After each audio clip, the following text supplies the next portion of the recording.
এটা হচ্ছে মদিনার সবচেয়ে হৃদয়ঙ্গম এবং ঐতিহাসিক একটি জায়গা, যে উহুদের ময়দান।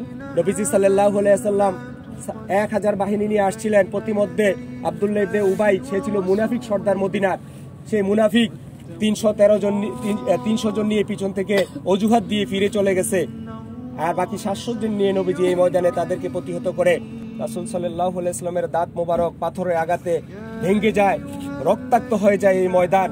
নবীজির চাচা সাইয়্যিদনা আমির হামজা রাদিয়াল্লাহু তাআলা আনহু এই ময়দানে শহীদ হয়ে যায়। আমির হামজার দেহটা, বুকটা ছিঁড়ে আবু সুফিয়ানের স্ত্রী হিন্দা তার কলিজাটা টান দিয়ে বের করে চাবিয়ে চাবিয়ে খেয়েছিল এই ময়দানে।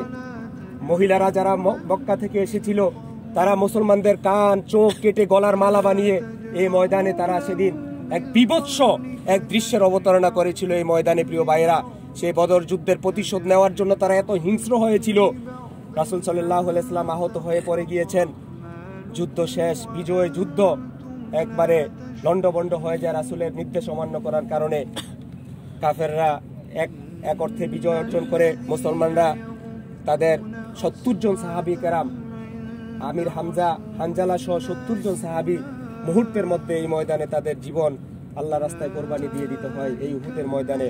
সেদিনের এই ময়দান মুসলমানদের জন্য বড় বেদনাদায়ক ছিল, কঠিন ছিল।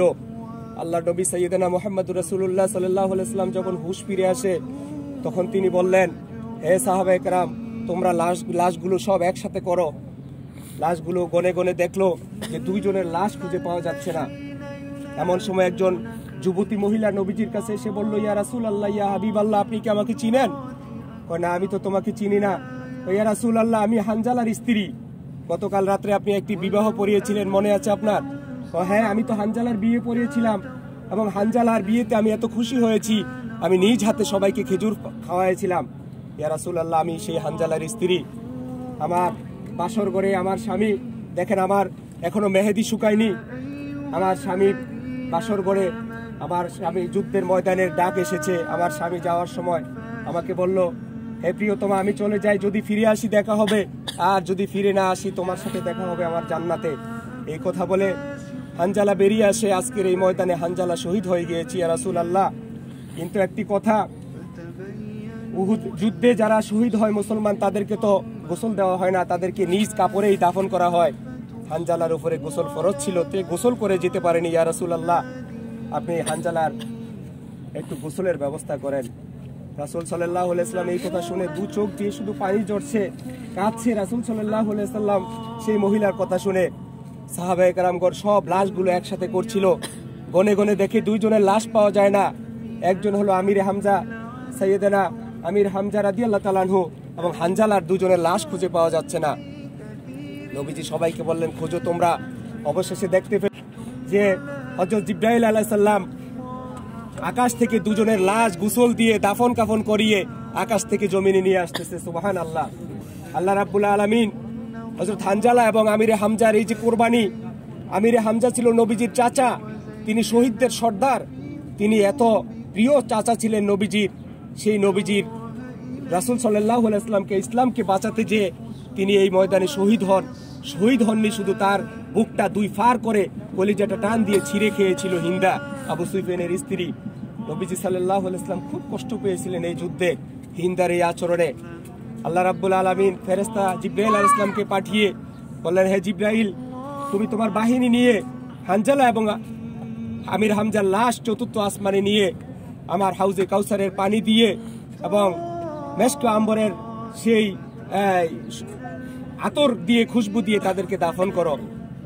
জিবরাইল আলাইহিস সালাম 4th আসমানে নিয়ে তাদের যুদ্ধকে গোসল করিয়ে সুন্দর মতো পৃথিবীতে দিয়ে এসেছিলেন। এই ময়দানে যে সাহাবায়ে কেরামগণ শহীদ হয়েছিলেন, 70 জন সাহাবায়ে কেরাম এই ময়দানে। আপনারা দেখেন আজও উহুদের ময়দান, নবীজির এবং সাহাবায়ে কেরামের রক্ত এই ময়দান শোষণ করতে পারেনি, যার কারণে আজও এই ময়দান লাল বর্ণ ধারণ করে আছে। সেদিন নবীজির শুধুমাত্র কমান্ড না শোনার কারণে মুসলমানরা সেদিন এই বিপর্যস্ত হয়েছিল এই ময়দানে।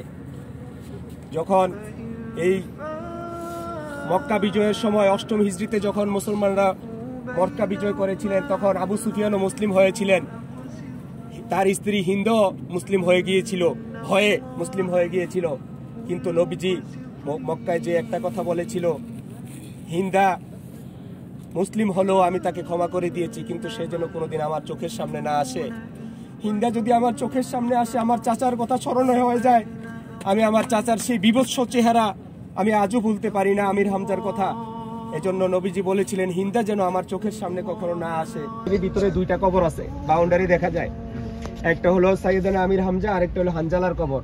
দেখেন তারা কত স্পেশাল ছিলেন, তাদের কবরটাও আলাদা। আর ওই যে বড় বাউন্ডারি, এটা হলো 68 জনের গণকবর। ও বাকি সবাইকে একসাথে কবর দেওয়া হয়, আর এটা ছিল স্পেশাল 2 জনের কবর। এই ময়দান ত্যাগের ময়দান, কোরবানির ময়দান। মুসলমানরা তাদের জীবন দিয়ে ইসলামকে প্রতিষ্ঠিত করেছিল এই ময়দানে। আমরা সেই মুসলিম, আমরা রেডিমেড ইসলাম পেয়েছি। আমাদের কি করণীয়? এই ময়দানে আসলে আমাদেরকে এটাই স্মরণ করিয়ে দেয় যে জীবনের চেয়ে ধর্ম বড়। আমাদের জীবন বিসর্জন দিয়ে হলো দিনের মান, দিনের সম্মান আমাদেরকে অটুট রাখতে হবে। আল্লাহ যেন আমাদেরকে কবুল করেন, আমিন।